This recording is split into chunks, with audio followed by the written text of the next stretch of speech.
ॐ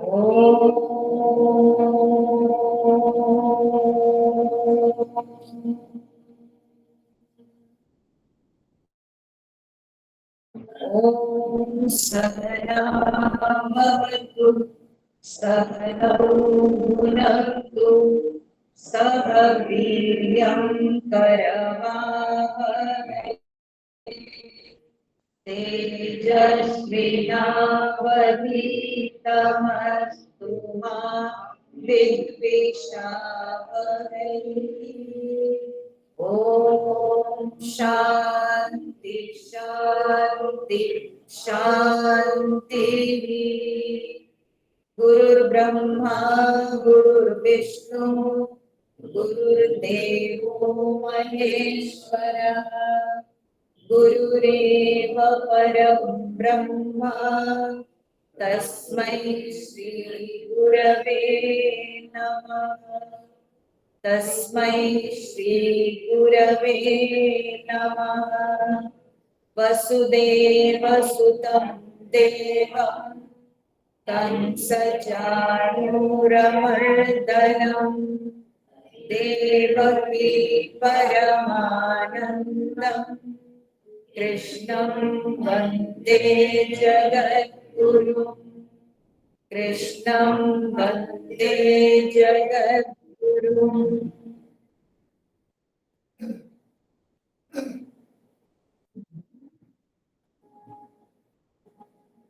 ॐ नमो नारायणाय ॐ नमो नारायणाय ॐ नमो नारायणाय ॐ नमो नारायणाय ॐ नमो नारायणाय ॐ नमो नारायणाय ॐ नमो नारायणाय ॐ नमो नारायणाय। गोविंद हरि गोविंद हरि गोविंद हरि गोविंद गोविंद हरि गोविंद हरि गोविंद हरि गोविंद हरि गोविंद हरि गोविंद।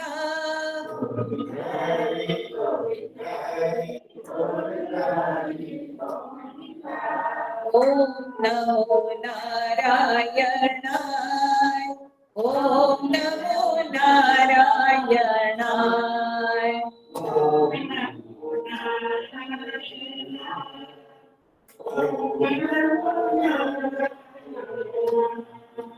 केशव हरि केशव हरि केशव हरि केशव केशव हरि केशव हरि केशव हरि केशव।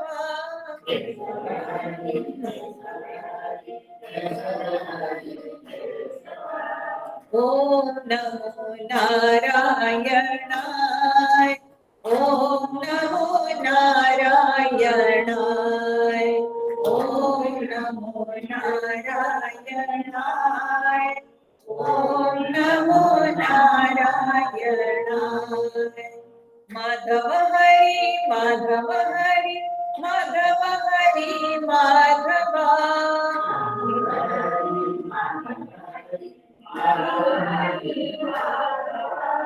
माधव हरि माधव हरि माधव हरि माधव।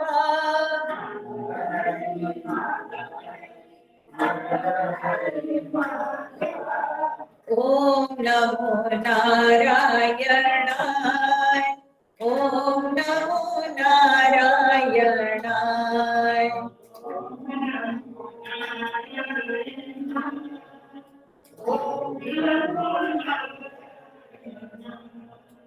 ॐ नमो नारायणाय ॐ नमो नारायणाय ॐ नमो नारायणाय ॐ नमो नारायणाय। गोविंद हरि गोविंद हरि गोविंद हरि गोविंद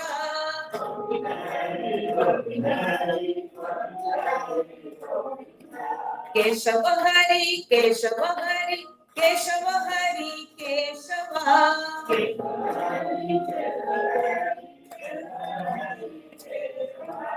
ओम नमो नारायणाय ओम नमो नारायणाय ओम नमो नारायणाय ओम नमो नारायणाय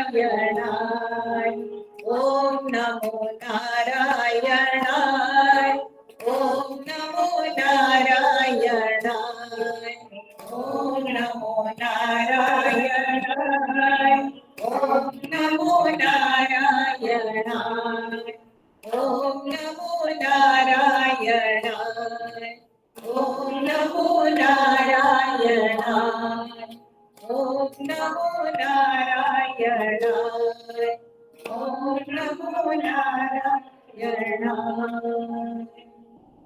बोलिए श्री बद्री विशाल भगवान की।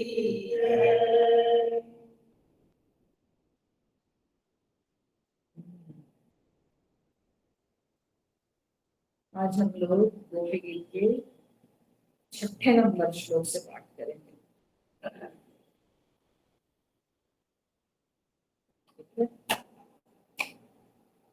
गोप्य ऊचुः व्रज जनार्तिहन्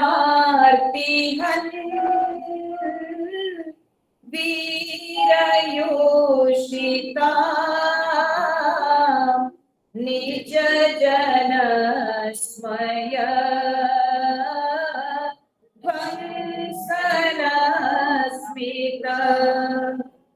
भज सखे भव किंकरी स्मनो जलरुहाननम्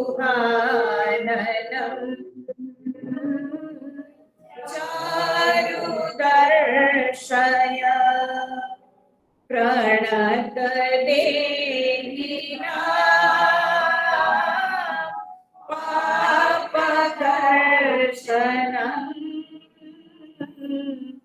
तृणचरानुगम् श्रीनिकेतनम् फणिफणार्पितम्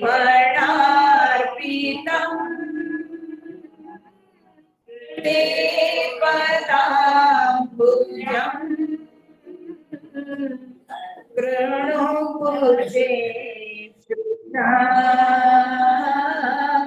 कृन्विहृच्छयम् मधुरया गिरा वल्गुवाक्यया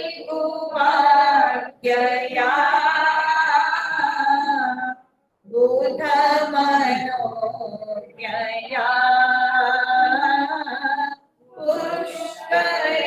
पुष्करेक्षणा वेदिकरीरिमा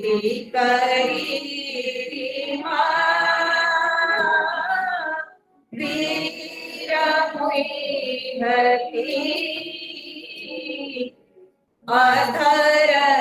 अधरसीदुना प्याययस्वना तव कथामृतम् तप्तजीवनम् कविभिरीडितम्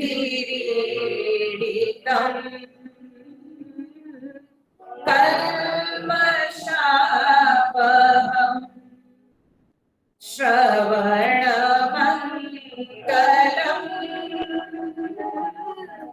श्रीमदाततम्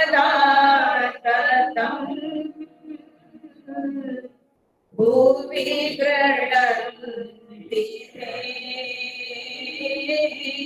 भूरिदा जना भुवि गृह्णन्ति ते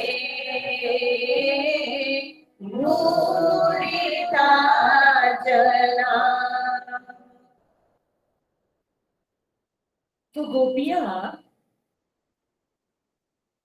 भगवान को याद करके, भगवान को ढूंढते हुए गा रही, कहती है तब कथामृतम तप्त जीवनम। हे कृष्ण, तब कथा अमृतम, तुम्हारी कथा, तब कथा, तुम्हारी कथा अमृत है। ठीक है, तुम्हारी कथा अमृत है। इसके दो प्रकार के अर्थ निकलते हैं। एक अर्थ होता है तुम्हारी कथा मतलब तुम्हारी बातचीत, वो अमृत है। तुम जैसे बातचीत करते हो, तुम्हारा जो वार्तालाप, तुम्हारे जो कथोपकथन, वो अमृत है, वो रस से भरा है। तुम्हारी बोली मधुर है, तुम्हारी वाणी मधुर है, और तुम्हारी बोली में, पहले उन्होंने कहा ना, मधुरया गिरा बल्कु वाक्यया, तो तुम्हारी वाणी में इतनी सुंदर वाक्य, जिन वाक्यों में रस है, उपमा है, दृष्टांत है, अलंकार है, तो सब प्रकार के भाव से भरपूर तुम्हारी वाणी है। तो इसीलिए तव कथा अमृतम, तुम्हारी बातचीत, तुम्हारे वार्तालाप बहुत सुंदर है, बहुत मीठा है, अमृत के समान तुम्हारी बातचीत रस से परिपूर्ण है। ठीक है, रसमय है तुम्हारी बातचीत। तव कथा अमृतम, ये एक अर्थ हुआ। दूसरा अर्थ है तव कथा अमृतम माने तुम्हारी कथा, तुम्हारी कथा यानी तुम्हारे जो गुण कीर्तन, तुम्हारे गुणों का जो वर्णन, वो भी तो भगवान की कथा है ना। हाँ, तो भगवान के विषय में जो वर्णन, उसको भगवत कथा कहते हैं। भगवान के गुणानुवादन, उसको भगवत कथा कहते हैं। तो कहते हैं कि तुम्हारी कथा अमृत है, यानी तुम्हारे गुण कीर्तन वो रसमय है, तुम्हारे गुण कीर्तन वो बहुत सुंदर है, बहुत श्रुति मधुर है, वो अमृत के समान लगता है। ठीक है, इसलिए कहा जाता है कि हरि कथा कथा और सब व्यथा और वृथा। ठीक है, केवल हरि कथा ही कथा है। ठीक है, और सब कुछ, और जितनी चर्चाएं होती है वो सब व्यथा और वृथा। व्यथा माने पीड़ादायक, कष्टदायक। ठीक है, तरह तरह की चर्चाएं हम लोग सुनते हैं तो उससे सिर दर्द होता है। कभी कभी ऐसा होता है कि नहीं, हम लोग बहुत बातचीत करके लौटते हैं ना, घर में आके बोलते उफ, आज मेरा सिर दर्द कर रहा है, सिर भारी भारी लग रहा है। क्यों? अरे आज बहुत कुछ सुन के आए। बताइए, हम बैठ के चर्चा करके आए और क्या कहते हैं कि आज बहुत बातचीत करके आए, बहुत सारी बातें सुन के आए, इसलिए सिर भारी भारी लग रहा है। तो और जितनी कथाएं हैं, जितनी चर्चाएं हैं, वो सब व्यथा माने पीड़ादायक है। ठीक है, तो सब पीड़ादायी है और वृथा माने बेकार। ठीक है, निरस है, क्योंकि और जितनी चर्चाएं होती है वो सारी चर्चाएं हमको संसार की ओर खींच लेती है, वो हमको संसार में डुबा देती है। और जितने विषयों पर हम चर्चा करते हैं वो सब हमको संसार में डुबाने वाली, ठीक है। एक केवल भगवत चर्चा, एक केवल भगवान की कथा ही हमको संसार से मुक्त कर देती है, हमको संसार से ऊपर उठाती है। नहीं तो संसार में और जितनी प्रकार की चर्चा होती है वे सारी चर्चाएं हमको और संसार में डुबा देती। तो इसलिए तब कथा अमृतम, तुम्हारी कथा अमृत है, तुम्हारी कथा रसमयी है, तुम्हारी कथा बहुत ही सुंदर है, श्रुति मधुर है, ठीक है। तो भगवत चर्चा, लेकिन क्या है कि हम लोगों को कभी कभी तो संसार की चर्चा में इतना आकर्षण हो जाता है कि निकले थे सत्संग के लिए, लेकिन रास्ते में सहेली मिल गई और वो जो राम कहानी सुनाने लगी, बस वो राम कहानी सुनते सुनते सत्संग का समय खत्म हो गया।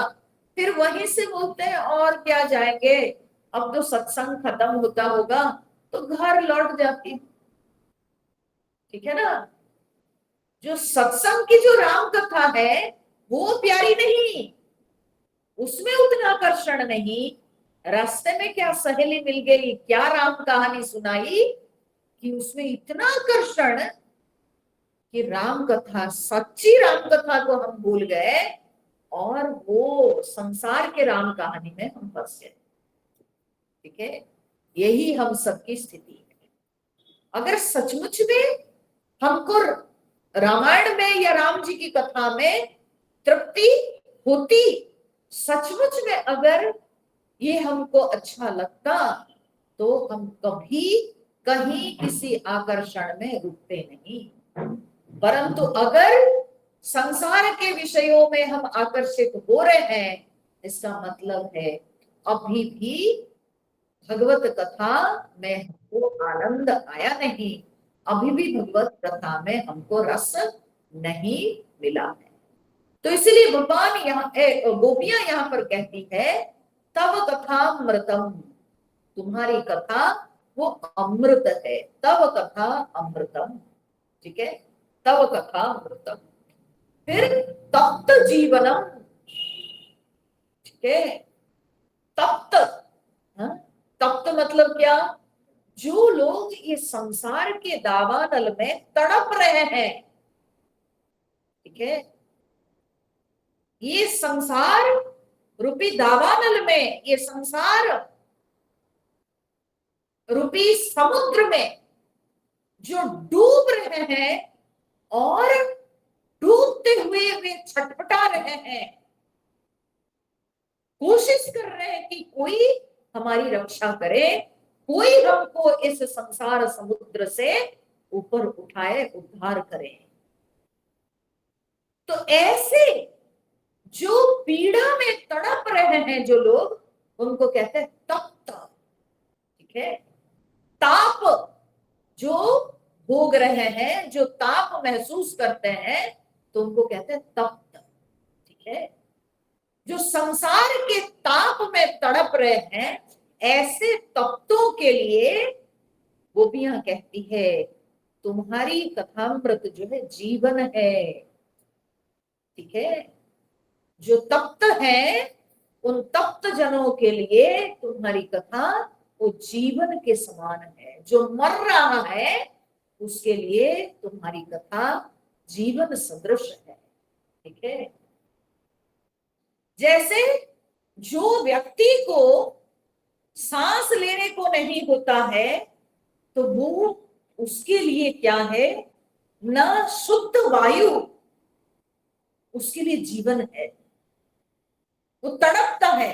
आप पूछो जिन लोगों को अस्थमा का प्रॉब्लम है, ठीक है, ऐसे थोड़ी है कि उनके लिए वायु कम हो गई है, वायु सर्वत्र है, समान है, परंतु भगवान उनकी जो नली है, श्वास नली, उसको सिकुड़ दिए हैं कि वे लोग ले नहीं पा रहे हैं श्वास, जिसके चलते वे कितने तड़पते हैं, उनके लिए सांसों की कितनी जरूरत है।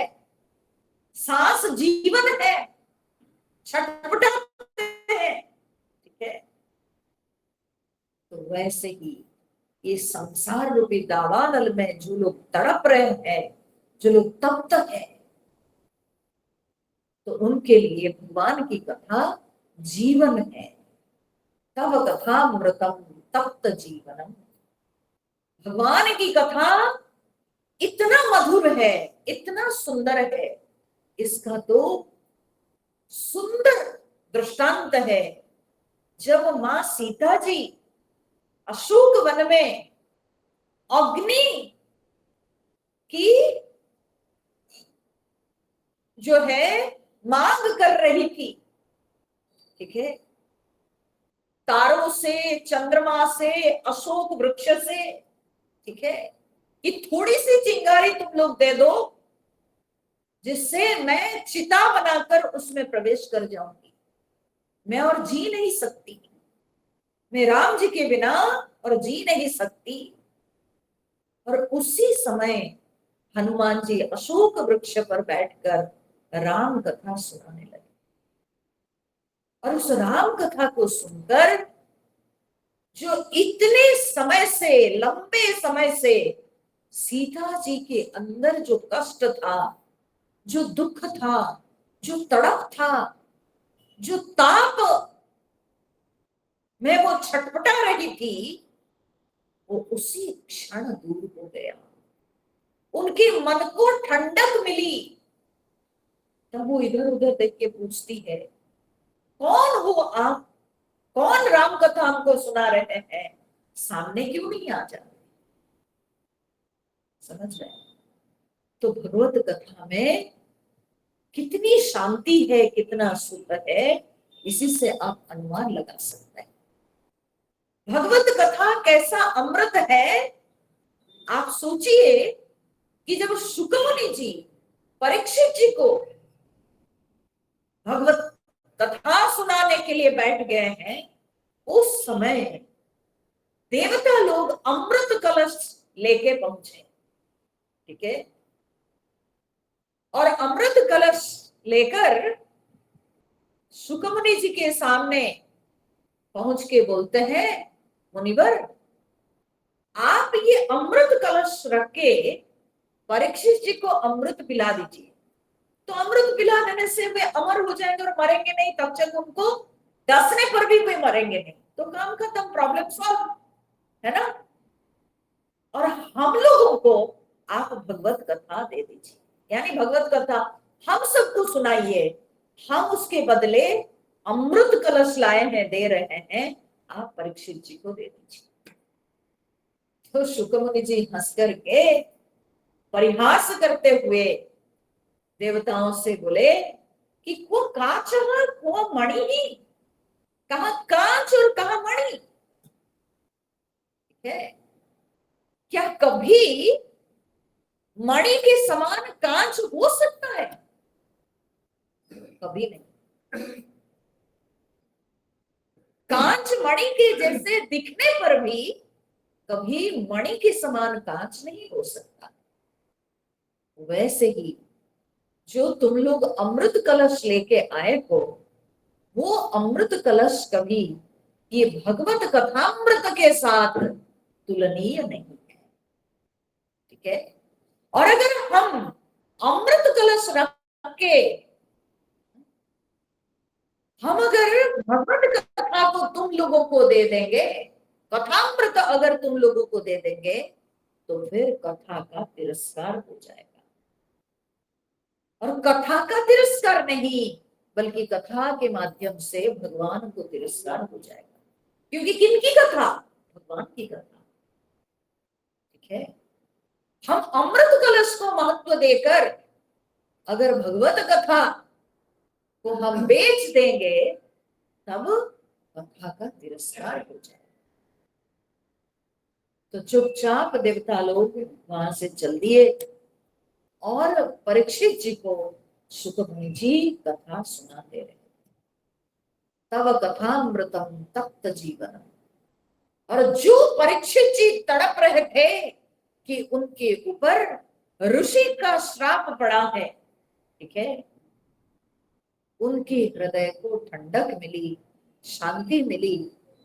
जैसे से कथा सुनने लगे, कथा प्रवाह जब होने लगा, तो तब परीक्षित जी के मन में शांति आने लगी। तो इसलिए यहाँ पर गोपियां कहती है, तब कथामृतम तप्त जीवनम, तुम्हारी कथा अमृत के समान है, और जो तप्त जन है उनके लिए ये जीवन है। तब कथामृतम तप्त जीवनम कवि भिरीडितम। ठीक है, जानते हो ये कथा जो है ना अमृत है। अमृत मतलब क्या होता है? न मृतम यस्मात्, जिससे मृत्यु नहीं होती है। ठीक है, जिससे कोई मरता नहीं, उसको अमृत कहते हैं। तो ये कथा अमृत है। यानी जब कथा में व्यक्ति रहता है तो वो देह भाव से ऊपर उठ जाता है। ठीक है, कितना समय हुआ, कौन आया, कौन गया, ठीक है, शरीर में क्या क्या रोग है, पीड़ा है, सब कुछ व्यक्ति भूल जाता है। मृत्यु, ठीक है, मेरा ये एक जगह अनुभव हुआ है, मैं आपको बताती हूँ। एक बिजनेसमैन थे, एक जगह मेरी भागवत कथा हो रही और सामने बैठ के वे डेली श्रवण करते थे। सप्ताह कथा चल रही थी, भागवत सप्ताह कथा, और नित्य प्रतिदिन बहुत बड़ी भावना के साथ वे कथा सुन रहे थे। और 7वें दिन की कथा में वे बैठे हुए हैं। ठीक है, बीच बीच में हम देख रहे हैं कि उनकी मुंह जो है, फेस में थोड़ा सा लगता है कि जैसे कि कोई टेंशन है, पर फिर भी वे सुन रहे थे। और मेरे को तो कथा करनी थी, तो मैं कथा कर रही थी, और मैं कथा कर ली, कथा समाप्त तो हो गई। उसके बाद मैं चली आई। दूसरे दिन मुझे खबर मिला कि वे सज्जन का देहांत हो गया। उनको उस समय अटैक हो रहा था, हार्ट अटैक। उसके बाद जो है उनको हार्ट अटैक हुआ, और उसी में वे चल बसे। एकदम ठीक कथा श्रवण करने के बाद बस हार्ट अटैक से वे चल बसे। तो जब तक वे कथा सुन रहे थे तब तक बैठे हुए थे, उनको मौत भी नहीं आई, और कथा सुनने के बाद ही उनका देहांत हो गया। ठीक है, तो कहने का तात्पर्य है कि कई बार ऐसे देखने को होता है कि जब व्यक्ति कथा में रम जाता है, वो देह भाव से ऊपर उठ जाता है, ये कथा अमृत के समान उस व्यक्ति की रक्षा करती, मृत्यु को आने नहीं देती है। जब तक कथा का श्रवण चलता है, कथा मृत्यु को पास आने नहीं देती। तो कथा अमृत है। तव कथामृतम तप्त जीवन कवि भी ईडितम, कवि भी ईडितम, कवि भी ईडितम, कवियों के द्वारा। यहाँ पर कवि शब्द का अर्थ क्या है ना, ज्ञानी जन। ठीक है, ज्ञानी जनों को कवि कहा जाता है शास्त्रों में। ठीक है, कवि वो नहीं कि जो केवल कविता लिखते हैं। इस साहित्य में कवि उनको कहते हैं जो कविताएं लिखते हैं, परंतु हमारे शास्त्रों में कवि कहा जाता है उन लोगों को जो लोग त्रिकालदर्शी हैं। ठीक है, यहां तक कि भगवत गीता में भी भगवान श्री कृष्ण विभूति योग में कवि शब्द का प्रयोग किए हैं। ठीक है, कवि नाम उशना कवि ही। ठीक है, सो कवि नाम उशना कवि ही। मैं कवियों में उशना माने शुक्राचार्य। ठीक है, तो ज्ञानियों को, विद्वानों को, जो त्रिकालदर्शी होते हैं, उनको कवि कहा जाता है शास्त्रों में। तो कहते हैं कवि भी ही ईडितम, माने कवियों के द्वारा पूजित। ठीक है, तो पूजित, कवियों के द्वारा पूजित है भगवत कथा। भगवत कथा का सम्मान कौन करते हैं? जो कथा का महत्व को समझते हैं, जो कथा की महिमा को समझते हैं, वही लोग कथा का सम्मान करते हैं। और वे कौन होते हैं? बोले वे विद्वान लोग होते हैं। ठीक है, जो विद्वान लोग होते हैं, जो समझदार होते हैं, जो साधु होते हैं, जो भक्तजन होते हैं, वे भगवान के बारे में जानना चाहते हैं, वे भगवत कथा का श्रवण करना चाहते हैं।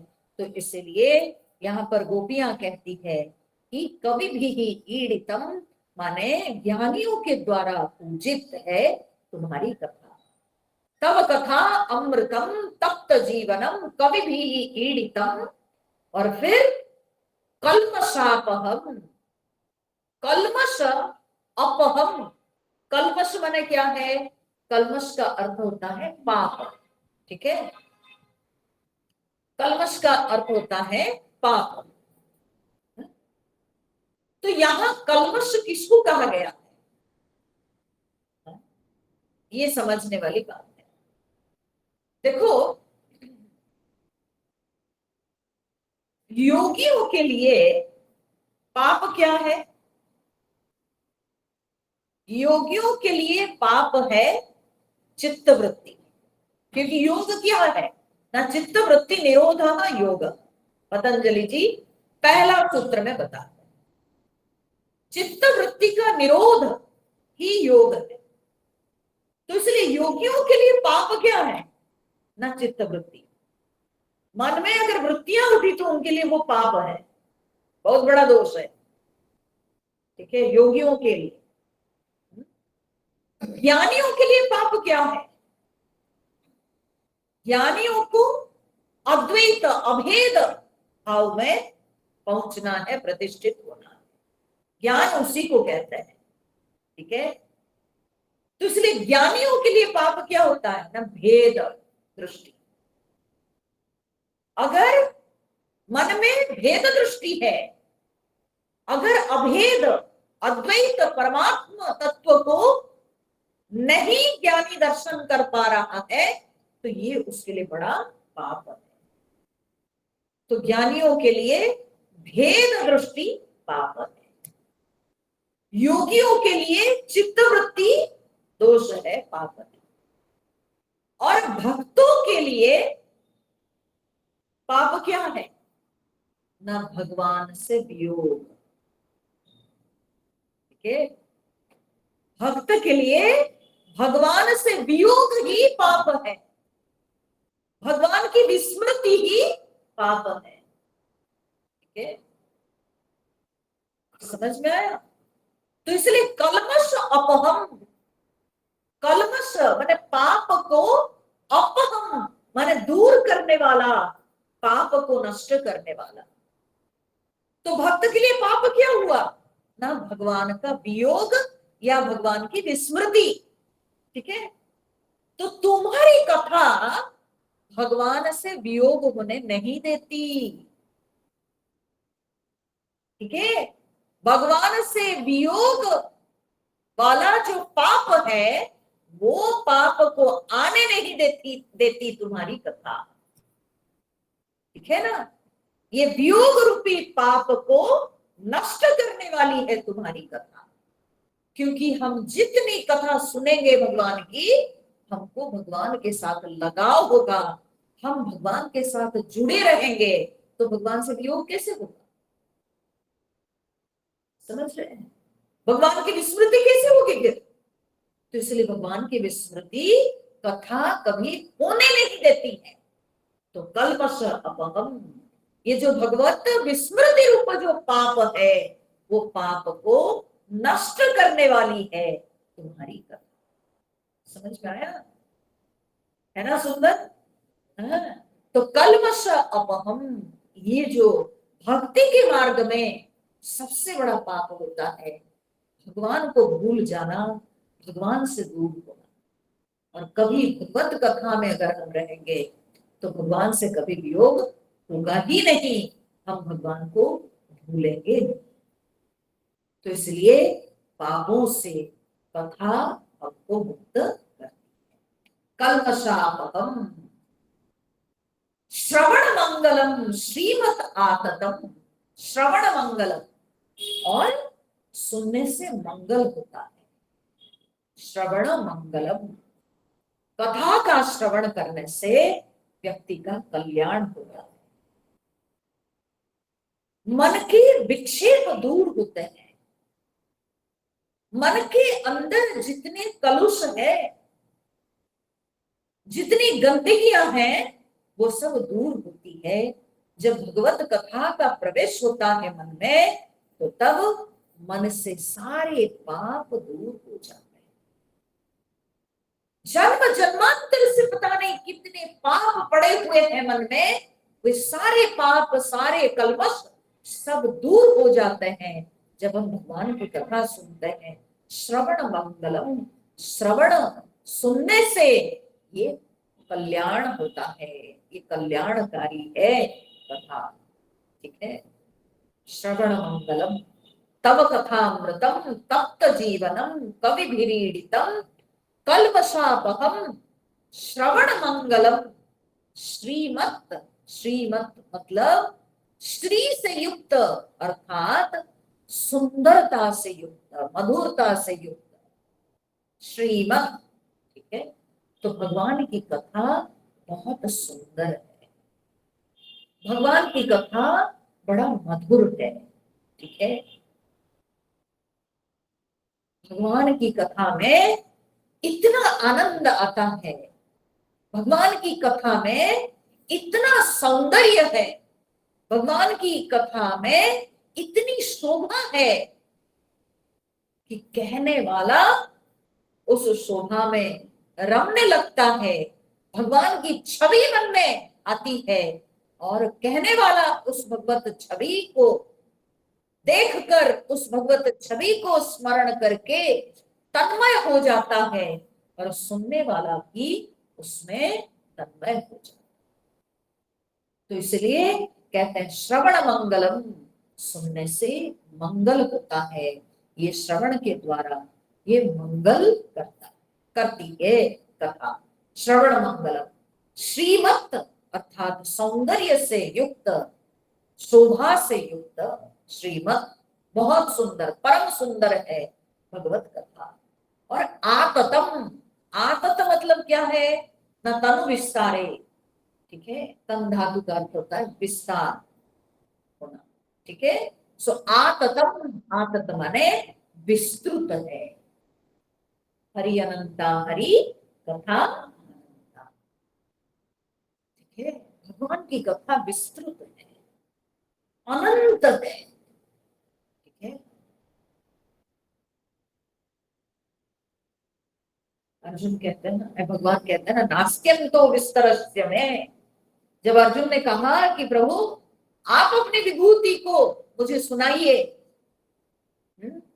विस्तार से हमको सुनाइए, तो भगवान कहते हैं अर्जुन मैं तो विस्तार से बता नहीं सकता, विस्तार से बताऊंगा तो पता नहीं महाभारत युद्ध समाप्त हो जाएगा, युग बीत जाएंगे, लेकिन मेरी कथा समाप्त नहीं होगी।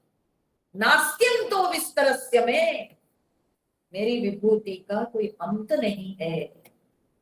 विस्तार पूर्वक अगर हम बोलेंगे तो उसका कोई अंत ही नहीं, यानी अनंत है मेरी विभूति, मेरी कथा अनंत है। आततम माने विस्तृत कथा है। भगवान की कथा विस्तृत है, भगवान की कथा परम सुंदर है। ठीक है। तव कथामृतम श्रीमत आततम, तुम्हारा जो कथामृत है वो परम सुंदर है और परम विस्तृत है। भाई स्वर्ग का जो अमृत है वो तो एक कलश भर का अमृत है। ठीक है ना, वो तो मात्र कलश भर का अमृत है, वो तो स्वल्प है। इसलिए तो देवता लोग डरते हैं, पता नहीं दूसरे लोग उसको अगर पिएंगे तो खत्म हो जाएगा। ठीक है, एक सुंदर कथा आती है, विनता और कद्रु। ठीक है, गरुड़ जी की माँ विनता और सर्पों की माँ कद्रु। ठीक है, तो ये दो बहनें थी। ठीक है, ये दो बहनें थी और दोनों कश्यप ऋषि की पत्नियां थी। ठीक है, और एक बार ये दोनों में जो है किसी एक बात को लेकर के दोनों में क्या हुआ, माने कंपटीशन हो गया। बोले जो सही कहेगी वो दूसरे की दासी बनेगी। ठीक है, क्या, कौन से विषय को लेके? नहीं, जो सूर्य भगवान जो रथ पर बैठ के आते हैं, उनमें जो अश्व, जो घोड़े सब लगे हैं, उन घोड़ों का जो पूंछ है वो काला है कि सफेद है? समझ गए? उन घोड़ों के जो पूंछ है वो काला कि सफेद? जिसकी बात सही होगी, ठीक है, दूसरी जो है उसकी दासी बनेगी।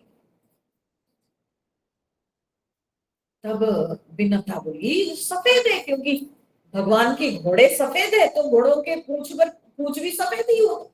ठीक है, तो विनता ने कहा कि सफेद। और कद्रु के पुत्र तो है सब सर्प, तो माँ की बात मान करके सब सांप जा करके सर्प घोड़े के पूंछ में लपटा गए। ठीक है, और उससे क्या हुआ कि वे पूंछ जो है सब काले काले दिखाई पड़े। तो कद्रु ने कहा कि पूंछ तो काला है, और सचमुच में दूर से देखने पर वो काले सब लगने लगे पूंछ। अब उसके बाद कद्रु की दासी बनी विनता। ठीक है, उसके बाद विनता के पुत्र गरुड़ जी, तो गरुड़ जी देवताओं के साथ जो है लड़ करके फिर अमृत कलश लेके आए। ठीक है, अमृत कलश लेके आए। क्यों? क्योंकि कद्रु ने कहा, कद्रु से जब पूछा गया कि कब तुम छोड़ोगी विनता को, बोले अगर अमृत कलश लेके आ जाओगे, तुम्हारे कोई अगर हमको ला के दे दे तो फिर हम छोड़ देंगे। तो गए गरुड़ जी, लड़ करके अमृत कलश लेके आए। और जब कद्रु अमृत पीने जा रही थी, ठीक है, और अपने संतानों को पिलाना चाहती थी, उसी समय इंद्र भगवान आकर के छीन ली। उनको डर हो गया, अरे बाप रे बाप, इतना थोड़ा ही अमृत है, अगर ये पी लेगी और अपने सारे सर्पों को पिला देगी, सब सांप अमर हो जाएंगे धरती पर। ठीक है, और हम लोगों के लिए तो कुछ बचेगा ही नहीं अमृत। समझ रहे हैं? तो ये देवता लोग जो है कंजूसी करते हैं, इनको डर है कि हमारा अमृत खत्म हो जाएगा, क्योंकि छोटा सा घड़ा में तो अमृत है, थोड़ा सा ही तो अमृत है, परंतु कथामृत जो है वो अनंत है। ठीक है, भगवान के जो कथा रूपी अमृत है वो अनंत है, वो समाप्त नहीं होती है, और जितना सुनाते हैं उतना बढ़ता ही जाता है। जितना कहो उतना और वो जो है बढ़ता जाता है, और सुनने की इच्छा होती है और बोलने की इच्छा होती है। इसलिए भगवान के कथामृत जो है वो कम नहीं है। देवताओं के कथामृत, देवताओं के अमृत वो स्वल्प है, परंतु भगवान के कथामृत वो स्वल्प नहीं, वो अनंत है, विस्तृत है, आतदम विस्तृत। ठीक है, तव कथामृतम तप्त जीवनम श्रवण मंगलम श्रीमत आगतम भूमि गृणंति ते भूरिदा जनाः। गोपियां कहती है ये भूमि गृणंति, जो लोग, भूमि माने धरती में या धरती पर, गृणंति माने गान करते हैं तुम्हारी कथा को, जो लोग तुम्हारी कथा को गान करते हैं तुम्हारी कथा को सुनाते हैं, बोलते हैं। ते भूरिदा जनाः, ते भूरिदाः जनाः, वे लोग सचमुच में, ते जनाः वे लोग सचमुच में, भूरिदाः, भूरिदा माने महान दानी, भूरी माने बहुत, ठीक है, भूरी भूरी प्रशंसा, भूरी माने बहुत, ठीक है, भूरी दाह, दाह माने दान करने वाले, ठीक है, भूरी दा, भूरी दाह बहुवचन में, ठीक है। तो वे बहुत देने वाले, महादानी। देखो संसार में बहुत प्रकार के दानी होते हैं, ठीक है, कोई धन देते हैं, है ना, कोई वस्त्र देते हैं, कोई अन्न भोजन कराते हैं, कोई दवाइयां, हाँ, किसी को देते हैं। तो ऐसे करके देखेंगे तो बहुत प्रकार के दानी मिलेंगे, ठीक है। परंतु वो जितने प्रकार के सब दान है, वे सारी चीजें कभी ना कभी हमसे दूर हो जाती है, छूट जाती है, नष्ट हो जाती है, ठीक है। परंतु जो भगवत कथा जो लोग दान करते हैं, ठीक है, भगवत कथा सुनाते हैं जो लोग, वो क्या दान करते हैं? सोचिए तो, वे भगवान का दान करते हैं। क्योंकि जब हम भगवान की कथा का श्रवण करते हैं तो भगवान हमारे हृदय में आते हैं। तो जो भगवत कथा करते हैं तो वे हमको भगवान देते हैं। तो भगवान से बढ़कर कुछ है क्या संसार में? तो इसलिए जो भगवत कथा करते हैं तो वे लोग महादानी होते हैं, क्योंकि उससे बड़ा दान और कुछ नहीं हो सकता। संसार में जितने प्रकार के दान है, वो सब दान से कभी व्यक्ति के दुख दूर नहीं होते, पूरी तरह से कभी व्यक्ति दुख से मुक्त नहीं हो सकता।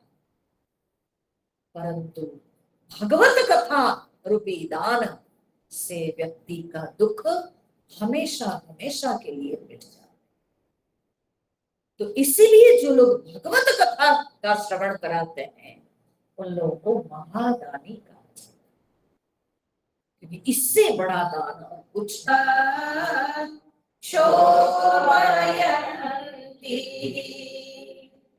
रहसि संविदो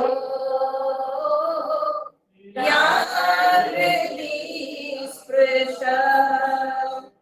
उहकनो मनः शोभयन्ति। तो गोपियां कहती है कि हे प्रिय, ठीक है, हे प्रिय, प्रिय किसको कहते हैं? हाँ, प्रीणाति इति प्रिय, ठीक है, जो तृप्ति दे, ठीक है, जो तृप्ति दे, जो सुख दे, जो प्रेम दे, उसको प्रिय कहते हैं, ठीक है, उसको प्रिय कहते हैं। तो गोपियां यहां भगवान को संबोधन करती है कि प्रिय, हे प्रिय, प्रहसितम, तुम्हारी हंसी, तुम्हारा हास्य, ठीक है, और प्रहसितम, तुम्हारा वो बहुत भली प्रकार से हंसना, प्रहसितम, ठीक है। तो भगवान के हास्य को गोपियां याद करती है। भगवान जो खिलखिला के हंसते थे, ठीक है, भगवान के हंसी में जो आकर्षण, भगवान के हास्य सबके मन को तुरंत ही आकर्षित करता था, ठीक है। एक बार नंद नंदन कान्हा वे आ रहे थे और इस तरफ से एक गोपी वो मटकी में जल लेके जा रही थी, तो वो दूर से देखी कि नंद नंदन आ रहे हैं, तो उसको पता है कि ये तो जो है ना छेड़ेगा, ठीक है। और अभी हम गांव के बीच में जा रही है, तो अभी ये छेड़ेगा, कुछ बोलेगा, अब सबके सामने मेरे को तो बड़ी लाज लगेगी, ठीक है। तो इसीलिए वो क्या की, चुपचाप सिर नीचे कर ली, ठीक है। बोले कि मैं उनकी तरफ देखूंगा ही नहीं, देखूंगी ही नहीं, ठीक है, मैं देखूंगी ही नहीं। तो इसलिए एकदम नीचे मुंह करके चली, ठीक है। और भगवान कृष्ण तो कम नटखट नहीं ना, ठीक है। और वे जानबूझ करके और ज्यादा जो है अपने पैर को पटक पटक करके चलने लगे कि उनके पायजेब की जो है रुंझुन सुनाई पड़े तो आंख जो है मुंह उठा के देखेगी, तो आगे पीछे, हाँ, जैसे मदमस्त हाथी चलता है वैसे ही चलने लगे, ठीक है। हिलते डुलते चल रहे कि मेरे जो है पायल के रुझुन से वो देखेगी मेरी तरफ, लेकिन बिल्कुल नहीं देखी गोपी। बोली नहीं, हम नहीं देखेंगे, मैं अगर देखूंगी ना ये मेरे को छेड़ेगा यहाँ, तो मुझे पार हो जाना है आज किसी तरह से। भगवान कृष्ण बोले वाह, है बड़ी तो ये लगी बड़ी स्ट्रांग, तो हमको कुछ करना पड़ेगा। फिर क्या किए ना, कृष्ण क्या किए, एक पत्थर उठाए और उसके मटकी पर, ठीक है, यही सब तो करते थे ना। तो जैसे ही मारे तो मटकी टूट गई और पानी सब गया। तो कृष्ण सोचे अब तो मेरे को डांटेगी, एकदम जम के डांटेगी। लेकिन गोपी तो एकदम ठान ली थी, बोली नहीं, मैं नहीं देखूंगी, ठीक है। तब गोपी एकदम नीचे जो है मुंह करके चल रही है। तो जब नीचे मुंह करके चल रही है तो कृष्ण को लगा रे बाप रे बाप, बड़ी हठी निकली है। तो तब भगवान क्या किए, बोले ना, अब मुझे जो है ब्रह्मास्त्र चलाना पड़ेगा। तो ब्रह्मास्त्र क्या चलाए ना, वंशी बजाए, ठीक है। और जैसे ही भगवान अपनी वंशी बजाए तो गोपी मुंह तो उठाई नहीं, लेकिन रुक गई, पैर जो है स्थिर हो गए। भगवान बोले फंसी रे फंसी अब, ठीक है, अब तो फंसी, अब छोड़ना नहीं है, मुंह तो इसके उठा के रहेंगे, ठीक है। और गोपी जैसे ही भगवान बांसुरी बजाए तो गोपी रुक गई और तो आगे बढ़ नहीं पा रही, ठीक है। और जैसे रुकी तो भगवान जोर जोर से खिलखिला के हंसे, खूब जोर से जब खिलखिला के हंसे तो गोपी मुंह उठा के देखी, ठीक है, और अपने आप को रोक नहीं पाई तो मुंह उठा दी। तो जब मुंह उठा दी, भगवान के हंसी में ये आकर्षण कि दोनों के नेत्र एक हो गए, चार नेत्र एक हो गए। और उसके बाद गोपी और कैसे आगे जाए तो देखती ही रह गई भगवान को। और जो है उसी समय भगवान बोले बस मैं तो जीत गया। फिर ताली बजा के खूब हंसने लगे। तब गोपी का ध्यान टूटा, ले आज तो मैं हार गई, अब कल ऐसा नहीं करूंगी करके चलती, गुस्से गुस्से में चलती। तो भगवान की जो हंसी है ना बहुत सुंदर है। जब भगवान खिलखिला के हंस देते थे तो सबका गुस्सा, सबके मन के मान अभिमान सब दूर हो। कितनी बार यशोदा मैया गुस्सा करके हाथ में डंडा लेके आती थी कि मारेंगे आज तुमको गाना, ठीक है, आज तुम भाग नहीं सकते हो, इतना तुम तंग करते हो, सबको तंग कर दिए हो, तो आज हम तुमको नहीं छोड़ेंगे। और जब यशोदा मैया पास आ जाती है, हाथ पकड़ करके आंख लाल लाल करके हाथ में डंडा लेकर के बोलते आज मारेंगे तुमको, पीटेंगे। और यशोदा जी जब एकदम डंडा ऊंचा उठाती है, उसी समय भगवान खिलखिला के हाँ करके हंसते। तो मैया क्या मारेगी, देखती रह जाती है कि कान्हा, हाँ, कैसे हो तुम, मेरी मार के भी डर नहीं तुम। प्रहसितम, भगवान की हंसी बहुत सुंदर है। प्रहसितम प्रिय प्रेम वीक्षणम, तुम्हारी हंसी इतनी सुंदर है। प्रेम वीक्षणम, और प्रेम पूर्वक देखना, वो प्रेम भरी दृष्टि, ठीक है, तुम्हारा वो जो सुंदर चितवन, ठीक है, वो तो पता नहीं उसमें तो कैसा बाण चलाते हो कि आदमी वहीं मर जाता है, ठीक है, ऐसी दृष्टि। प्रेम वीक्षणम विहरणम चते ध्यान मंगलम, ते विहरणम ध्यान मंगलम, तुम्हारा विहार, ठीक है, विहरणम तुम्हारा विहार। तो विहार माने क्या है, विहार माने भगवान की लीला, भगवान की क्रीड़ाएं, ठीक है, भगवान का विहार। भगवान सबके साथ विहार किए, है ना, ग्वाल बालों के साथ विहार किए, है ना, गाय बछड़ों के साथ विहार किए, गोपियों के साथ विहार किए, यमुना जी में विहार किए, है ना, सब में विहार किए। वो सब भगवान की क्रीड़ा है, भगवान की लीलाएं है, ठीक है।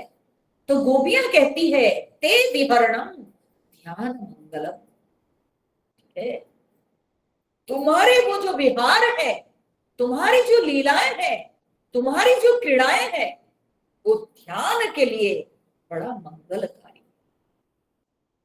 देखिए महाशय, ध्यान की परिभाषा कैसे अलग अलग मार्ग में दी गई है, ठीक है। तो योग मार्ग में ध्यान, पतंजलि जी कहते हैं, ध्यान की परिभाषा देते हैं, तत्र एकतानता ध्यानम। ध्यान क्या है ना, एकतानता, एक तान, अपने गंतव्य, अपने लक्ष्य के भाव में, बिल्कुल एक ही लक्ष्य, एक ही गंतव्य, ठीक है, उसी लक्ष्य में रम जाना, उसी को ध्यान कहते हैं, ठीक है, उसी को ध्यान कहते हैं। ये पतंजलि जी योग सूत्र में ध्यान की परिभाषा देते हैं, ठीक है। और ज्ञान में ध्यान की, सांख्य शास्त्र में ध्यान की परिभाषा क्या है, तो कहते हैं रागोपहति ध्यानम।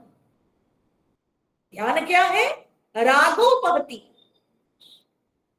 राग माने आसक्ति को, उपहति माने आसक्ति को नष्ट करता है ध्यान। तो जगत के विषय वस्तुओं के प्रति जो आसक्ति है, जो ममता है, वो ममता आसक्ति को त्याग करना, ये ध्यान है, ठीक है। सांख्य शास्त्र में ये कहा गया, रागोपहति ध्यानम, ठीक है। योग शास्त्र कहता है तत्र एकतानता ध्यानम। और वेदांत शास्त्र में, ज्ञान में क्या कहा जाता है ध्यान को, तो कहते हैं ध्यानम निर्विषयम मनः, मन का निर्विषय हो जाना, उसको ध्यान कहते हैं। मन का निर्विषय हो जाना, मन के अंदर कोई भी प्रकार की वृत्ति, कोई भी प्रकार के विचार, किसी भी प्रकार के विषय की भावना ना आना, उसी को ध्यान कहते हैं, ठीक है। परंतु भक्ति का ध्यान कैसा है, भक्ति मार्ग में ध्यान कैसा है, बोले ज्ञान में तो निर्विषय हो जाता, ठीक है, योग में अपने गंतव्य को केवल, हाँ, गंतव्य भाव में एक हो जाना ध्यान, ठीक है। सांख्य में ममता आसक्ति को त्याग करना ध्यान, परंतु भक्ति में ध्यान कैसा होता है पता है? बोले भक्ति में तो भैया कुछ छोड़ना नहीं है, बल्कि पकड़ना ध्यान है। बोले ध्यान में क्या करते हैं भक्ति में? बोले पहले धाम का चिंतन करो। भक्ति मार्ग में जो ध्यान होता है उसमें कैसा शुरू होता है? उसका नियम है सबसे पहले भगवान के धाम का चिंतन करना होता है। आप कृष्ण भक्त है तो वृंदावन में चले जाइए, वृंदावन धाम को चिंतन करना है। ठीक है, फिर धाम के चिंतन करने के बाद उस धाम में वृक्ष लता पशु पक्षी आदि सभी प्राणियों का चिंतन करना, सारे देहधारियों का चिंतन करना है। ठीक है, कितनी सुंदर वृंदावन धाम है, यमुना जी बह रही है, कदम्ब वन है, चारों तरफ गाय बछड़े चर रहे हैं, कदम्ब वृक्ष पर चिड़िया सब बैठ करके चहचहा रही है, और पेड़ के आसपास सारे ग्वाल बाल सब बैठे हुए हैं, शांत होकर ध्यानमग्न होकर बैठे हुए हैं, और कदम्ब वृक्ष के नीचे कृष्ण भगवान बैठकर बांसुरी फूंक रहे हैं। तो ये भक्ति के ध्यान की प्रक्रिया है। पहले धाम के चिंतन, फिर प्राणियों के चिंतन, धाम में जो प्राणी जो प्राणधारी उन सब के चिंतन, फिर उसके बाद जो ग्वाल बाल सब हैं उनका चिंतन। ठीक है, और फिर अपने आप को उन ग्वाल बालों में एक बना देना, या भगवान के गणों में हम भी एक उनके दास हैं, हम भी एक उनके सेवक हैं, हम भी भगवान के गणों में एक हैं। इस तरह से स्मरण करना, और अंत में भगवान के दास होकर, भगवान के सेवक होकर भगवान को निहारते रहना, और भगवान के दर्शन में हो जाना। ये है भक्ति में ध्यान। तो भक्ति में छोड़ना नहीं, बल्कि भक्ति में भगवत विषयक वृत्तियां बनानी है। ठीक है, भक्ति में वृत्ति रहित नहीं होना, भक्ति में भगवत विषयक वृत्तियां बनानी पड़ती है। धाम विषयक वृत्ति, ठीक है, प्राणी विषयक वृत्ति, उनके सेवक विषयक वृत्ति, और फिर भगवान का साक्षात्कार। ठीक है, तो ये है भक्ति में ध्यान। इसीलिए कहते हैं विहरणम चते, तुम्हारी जो लीलाएं हैं ज्ञान मंगलम, क्योंकि भगवान की क्रीड़ाएं, भगवान की लीलाओं को ध्यान किया जाता है, वो ध्यान के लिए बड़ा मंगलकारी। भगवान की लीलाएं ध्यान के लिए मंगलकारी है, भगवान की लीलाओं को ध्यान करना चाहिए। ठीक है, गोपियां देखिए कष्ट में है, लेकिन कितनी महान बातें कर रही है, और ये जो सब कह रही है सब सत्य है। ठीक है, अकाट्य है, इसको कोई काट नहीं सकता। तो विहरणं चते ध्यान मंगलम रहस्य संविदः या हृदय स्पृशः, बोले या हृदय स्पृशः रहस्य संविदः, वो जो हृदय स्पृशः माने हृदय स्पर्शी, क्या रहसी माने एकांत में, गोपन में, संविदः संलाप, वो जो तुम्हारा एकांत में हम लोगों के साथ वार्तालाप संलाप। ठीक है, तो गोपियां वो सबको याद कर रहे, तुम्हारे हास्य, तुम्हारे प्रेम भरी चितवन, तुम्हारी क्रीड़ाएं, और वो जो एकांत में तुम्हारा जो हमारे साथ वार्तालाप संलाप। गोपियों से अकेले मिलकर भगवान कृष्ण क्या बोलते थे, देखो गोपियां, तुम्हारे लिए ही है मैं ग्वाल बाल बन के आया, है? देखो तुम्हारे लिए मैं सब कुछ छोड़ के उधर माता पिता से छुपकर मैं आया हुआ हूं तुमसे मिलने के लिए। हाँ, और तुम लोग मेरे ऊपर गुस्सा करते हो, इतनी देर क्यों करती, हाँ, कहाँ गए हुए थे, क्यों नहीं आए। गोपियां भी तो बड़ा अभिमान करती है ना, बहुत मान करती है। ठीक है, भगवान अगर देर में आ जा, देर से आते हैं तो फिर गोपियां उनकी तरफ देखती भी नहीं। राधा जी तो बड़ी गुस्सेल है। ठीक है, अरे राधा और कृष्ण नाम में बड़ा सुंदर वो है। राधा शब्द में पहला जो अक्षर है र, र है अग्नि के बीज मंत्र। समझ रहे हैं, सो अग्नि तत्व से राधा जी बनी है। बड़ी गुस्सेल है, गुस्सा कर लेती है, नाक में गुस्सा रहता है उनका। कान्हा जी अगर थोड़ी सी देर में आए तो बात नहीं करेगी, मुंह फेर लेगी। कान्हा जी को मनाना पड़ता है। ठीक है, कान्हा जी को तो मनाना पड़ता है, पता नहीं कितने रूप में आकर के मनाते हैं। ठीक है, और कृष्ण शब्द में जो क अक्षर है वो जल रस तत्व को सूचित करता है। क, क माने तो सुख है, आनंद है, रस है। ठीक है, कम सुखम। ठीक है, रस तत्व। तो सोचिए कि राधा जी अग्नि तत्व के हैं और कृष्ण भगवान रस तत्व के हैं। तो वो अग्नि है तो तड़पती है, और भगवान रस स्वरूप है तो भगवान उनको तृप्ति प्रदान करते हैं। यही है दोनों का समन्वय। ठीक है, यही है राधा और कृष्ण का समन्वय।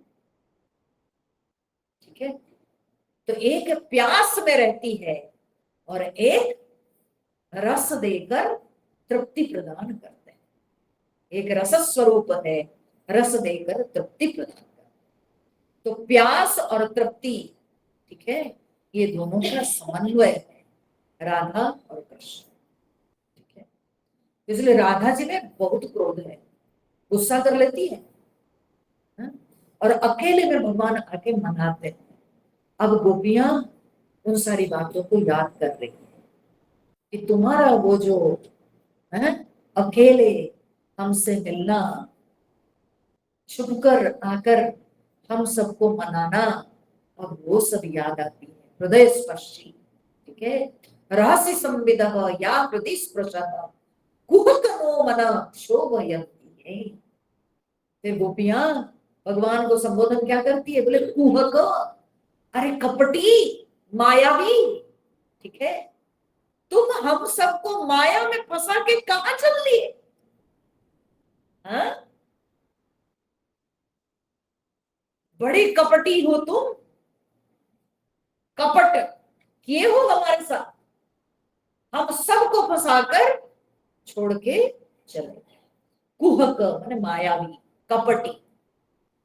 नो मनः क्षोभयन्ति, नो मनः माने हमारे मन को शोभित करते हैं तुम्हारी हंसी।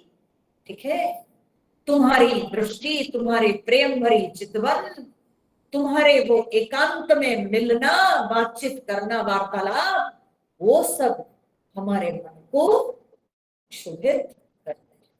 ठीक है, हमारे मन अभी वो सबको याद करके चंचल हो उठता है, कहाँ गए कान्हा हम सबको छोड़कर। इतना हमारे मन में आकर्षण पैदा करके, इतना प्यार बढ़ाकर हम सबको छोड़ के तुम कहाँ चले गए। तुम कपटी हो, तुम छली हो, हा? तुम मायावी हो, कुछ दिखाया और कुछ कर रहे हो, हा? दिखाते कुछ हो और हो तुम कुछ और। प्यार का नाटक किया और हम सबको अकेली छोड़कर तुम चले गए, तुम तो बड़े कपटी निकले। और फिर इसके बाद वो याद करती है भगवान का वो जो वन में जाना और फिर वन से आना। तो ये 2 श्लोकों में है, 2 श्लोकों को हम लोग पाठ करते हैं। इसमें भगवान का जो नित्य प्रतिदिन जो जंगल में जाते थे गाय बछड़ों को लेकर, और फिर जो भगवान लौट के आते थे, उन दृश्यों को गोपियां याद कर। चलसियत प्रजा चारयन् पशून् नलिन सुंदरम नाथते पदम शीलतृणाकुरै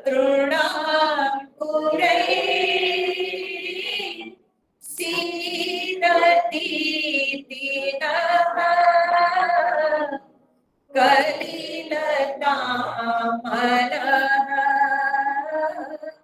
कान्तगच्छति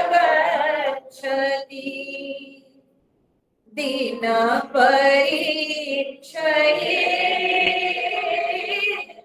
नीलकुन्तलैः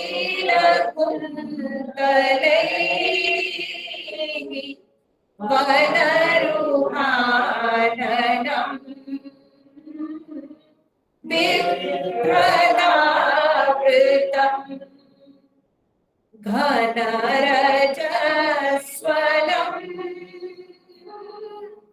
दर्शयन् मुहुः।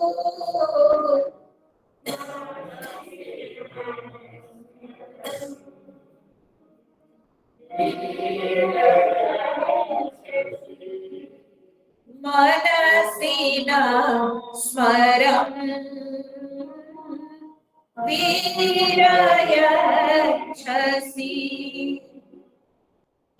तो गोपियां कहती हैं चलसी यत ब्रजात चारयन् पशु, पशुओं को चराने के लिए ब्रजात यत चलसी, तुम जो चले जाते हो, कहां से? न ब्रज से, ब्रजात, तुम जो ब्रज से दूर हो जाते हो, चारयन पशु, पशुओं को चराने के लिए, ठीक है। तो पशुओं को चराने के लिए तुम ब्रज से दूर हो जाते। देखो ये ब्रज नाम बड़ा सुंदर है, ब्रज धाम है ना। ये ब्रज माने क्या है? संस्कृत में ब्रजती माने चलती, गच्छति, ठीक है। सो ब्रज ब्रजनम इति ब्रज, ठीक है। सो जो चलता है उसको ब्रज कहते हैं। तो क्या चलता है या क्या ये सांकेतिक है, तो इसका मतलब क्या है? तो बोलते हैं कि आप अगर ब्रज में जाओगे तो ब्रज आपको ले जाएगा भगवान तक, ठीक है। ब्रज माने क्या है कि चलना, चलने को ब्रज कहते हैं, ठीक है। चलने को ब्रज कहते हैं, जो चलता है वो ब्रज है, ठीक है। तो ब्रज क्या करता है ना? ब्रज धाम भगवान की ओर जाता है। वो धाम ऐसा है कि उस धाम में आप पहुंचोगे, वो धाम आपको ले जाएगा भगवान, इसलिए उसका नाम है ब्रज। बाबा इतना सुंदर है भागवत कथा में, हर एक शब्द, हर एक नाम के अंदर बहुत रहस्य छुपा हुआ, ठीक है। तो ये है ब्रज धाम की महिमा।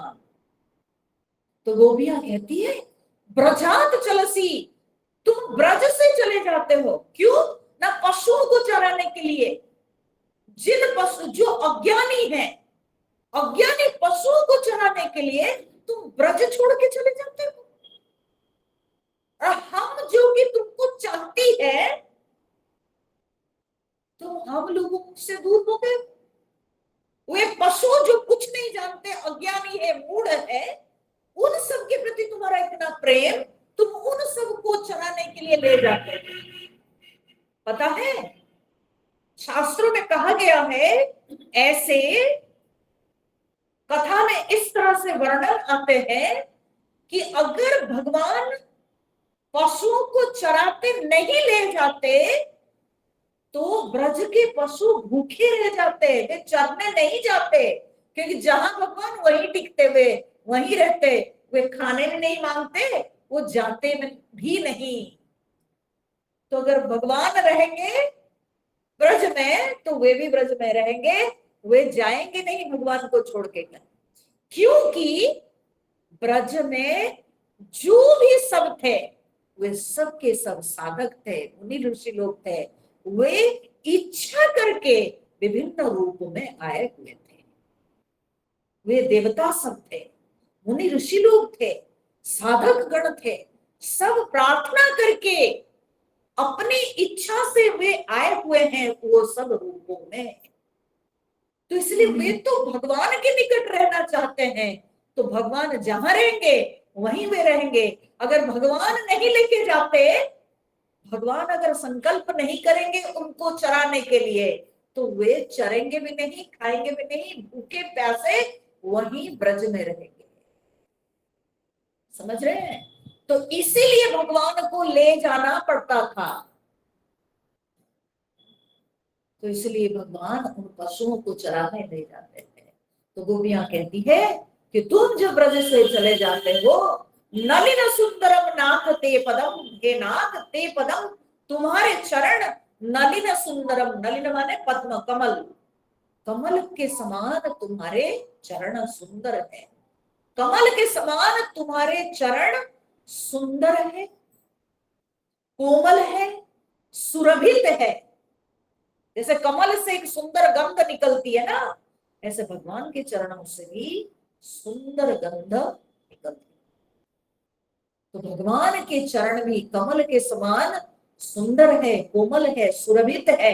इसलिए गोपियां कहती है नलिन सुंदरम ते पदम, तुम्हारे चरण इतनी सुंदर कमल के समान कोमल है, और तुम पशुओं को चराने जब ले जाते हो तब क्या होता है, न शिलतुणंकुरैः सीदति इति, ऐसा, इति माने ऐसा, कैसा, क्या हम लोग सोचती है तब, बोले शिल तृण अंकुरैः, शिल माने पत्थर कंकड़, तृण माने घास, अंकुर माने क्या होता है ना, कोई बीज का अंकुर निकला होगा कुछ, ठीक है।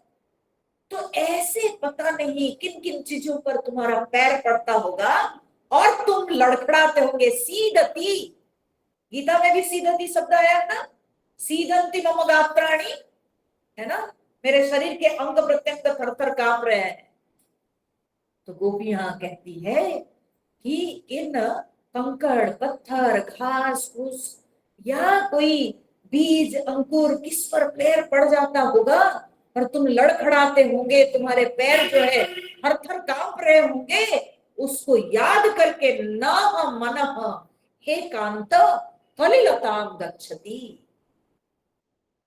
ठीक है, न मन, हमारे मन, हम सबके मन में, हे कांत कलिलताम गच्छति, हम सबका मन कलिल, कलिल मतलब क्या होता है, गीता में ये शब्द भी आया है, यदा ते मोह कलिलम बुद्धिर्व्यतितरिष्यति, है ना, दूसरे अध्याय में आता है, स्थित प्रज्ञा लक्षण के जस्ट पहले ये श्लोक आया है। तो मोह कलिल, कलिल, कलिल मतलब क्या है ना, दलदल, ठीक है, दलदल कीचड़, ठीक है।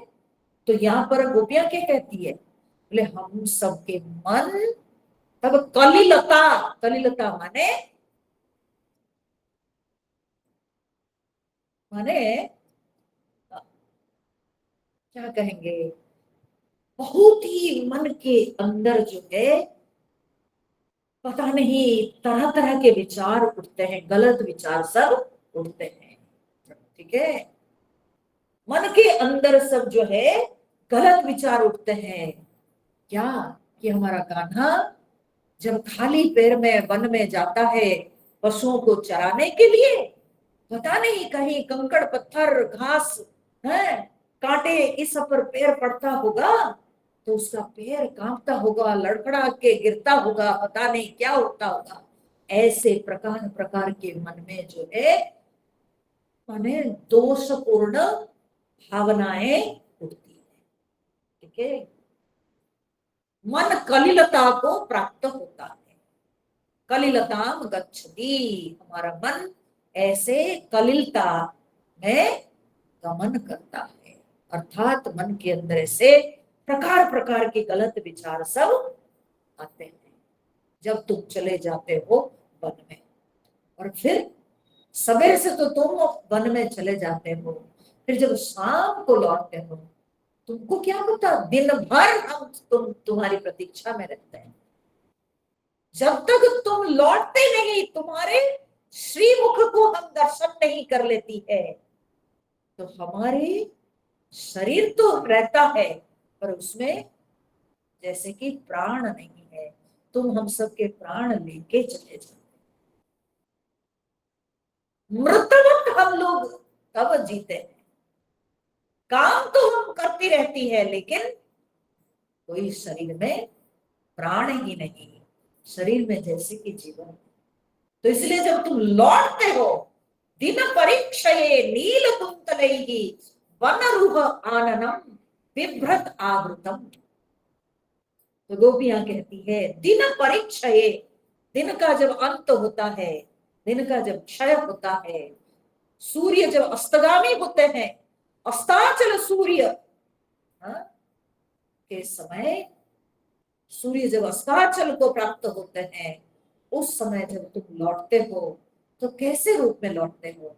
ना नील कुंतलैहि, कुंतल माने बाल, बाल को कुंतल कहते हैं। कुंतला माने जिसके बड़े घने सुंदर बाल हैं, तो उस लड़की को कुंतला कहते हैं। कुंतला कुमारी सावंत ना, तो कुंतला शब्द सुनते हैं तो पता नहीं क्या कुंतला, कुंतला क्या है? अरे बाबा कुंतल माने बाल है, ठीक है, घुंघराले बाल, घने घुंघराले बाल। तो गोपियां कहती है नील कुंतलैहि, तुम्हारे वो जो घने बाल। हाँ, तो यहाँ पर नील शब्द प्रयोग किए हैं। असलियत में नील माने यहाँ पर नील वर्ण नहीं, नील माने घना नील, जो काला जैसे पूरा होता है ना वैसे, उसी को यहाँ पर नील शब्द कहते हैं। सो नील कुंतलैहि, ठीक है, तो जो घने घुंघराले तुम्हारे बाल तुम्हारे मुंह पर लटके हुए, ठीक है, वन रुह आननम, ठीक है, तो वन से लौटकर आए हो जो वो जो मुख है तुम्हारे, हाँ, वो वन रुहाननम। जानते हैं गोपियां जब भगवान के उस मुख को देखती रहती है, इतनी सुंदर मुख में भगवान के पसीना के बूंद, हाँ, और मुख को ढक देते हैं वो घुंघराले बाल, ठीक है, और माथे पर जो है भगवान जंगल के सब तरह तरह के वृक्षों के, लताओं के फूल पत्ते सबको कान में ठूस कर, और फिर ऊपर जो है अपने जो चोटी है उस पर मोर के पंख लगाए, हैं, नटवर नागर बन के आते हैं, झूल झूल करके जब आते हैं, नाचते कूदते जब ब्रज के अंदर प्रवेश करते हैं, और गोपियां सब अपने अपने दरवाजे पर खड़े होकर के नटवर कृष्ण को जब देखती रहती है तो सोचती है कि अरे कान्हा, तुम थोड़ा मुंह के ऊपर से बाल को हटाओ तो सही, हाँ?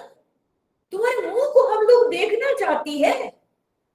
तो मन ही मन जब ये विचार करती है ना, तो भगवान कृष्ण ये सूचित करना चाहते हैं कि सुनो गोपियां, तुमको ये पता नहीं है, मैं भी जब वन में जाता हूं ना दिन भर, मैं भी तुम्हारी याद करता रहता हूं, और मैं तुम लोगों की याद में ऐसे खो जाता हूं, ऐसे खो जाता हूं कि मुझे होश नहीं रहता है, मुझे याद नहीं रहती कि मैं ये बालों को उठाऊं, ये मुंह को थोड़ा पोंछूं, मेरे को याद भी नहीं रहती। इसलिए ऐसे ही धूल दूसरी तो होकर हम लौट रहे हैं। ऐसे ही मेरे बाल सब लटके हुए हैं और अपने बाल के ऊपर पूरी तरह से धूल छाया हुआ है, क्योंकि मैं तो खो जाता हूं तुम्हारी भावना।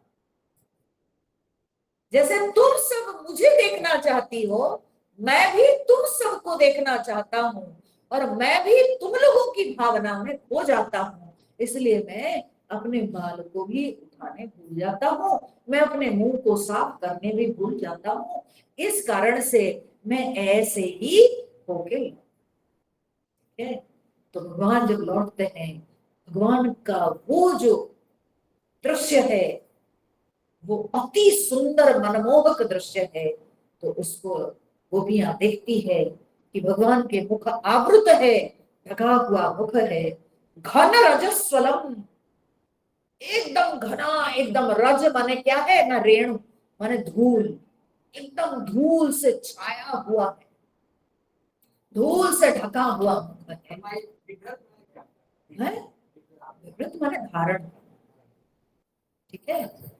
तो बोले कि पूरी तरह से जो है वो बाल को लटका के जो धारण किए हैं मुख के ऊपर, ठीक है।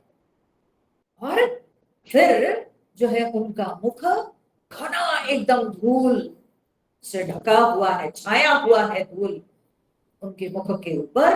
दर्शयन, उसको देखकर, मुहुहु, ठीक है, बार बार, मनसी न स्मरः वीर यच्छसि, हे वीर तुम हमारे मन को स्मरम यच्छसि। स्मरम माने क्या है जानते हैं? स्मरम माने कामदेव का एक नाम है स्मरम। कामदेव का नाम है स्मरम। तो बोले हे वीर तुम कामदेव यक्षसी, काम देते हो, स्मरम यक्षसी, तुम काम उत्पन्न करते हो। तुम्हारा वो जो मनमोहक वो जो मुख है, मुख में, मुख के ऊपर पसीना की बूंद है और घुंघराले बाल लटके हुए हैं और धूल धूसरित मुख है, वो तुम्हारा जो मुखार विंद है वो इतना आकर्षक है, इतना मनमोहक है, इतना उन्मादक है कि हे प्रिय, हे वीर, तुम हम सब के अंदर, हमारे मन में काम उत्पन्न करते हो।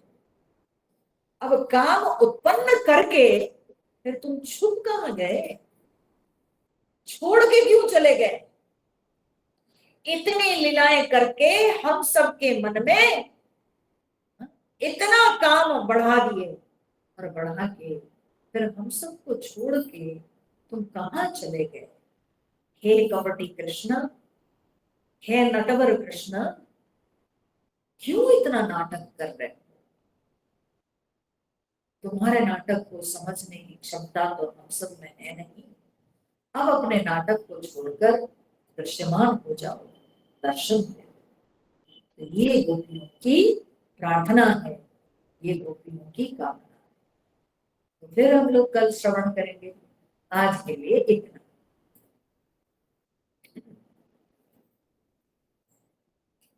ओम पूर्णमदः पूर्णमिदं पूर्णात् पूर्णमुदच्यते पूर्णस्य पूर्णमादाय पूर्णमेवावशिष्यते।